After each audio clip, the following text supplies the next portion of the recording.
head out to Charleston with the Lady Jackets facing the Lady Irish. The Lady Jackets were the first ones to strike as they were able to take a big lead to start off the game. This momentum was led by Annabelle Haught, who helped Williamstown win the first set.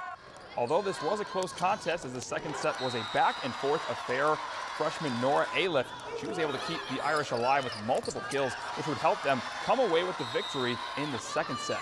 With the third set being super close, Aliff and junior Ilyana Evans kept Charleston Catholic in it. Here's a nice spike that goes off of Williamstown and out of play.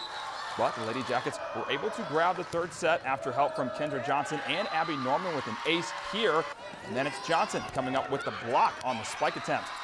Then it was Annabelle Haught. She'll rise up for the kill later on here. See her right there. Pretty kill off the defender.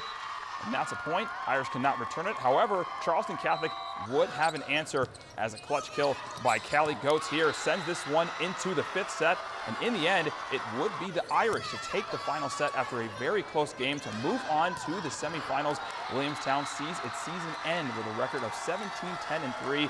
Head coach Rachel Cole said that she is proud of this team making it this far, especially for the seniors.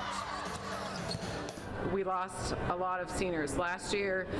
We had two brand new seniors this year who filled pretty big roles for us. We had a lot of good senior leadership that we're going to really miss next year. And they just had some really solid games, and we're just really proud of all of them.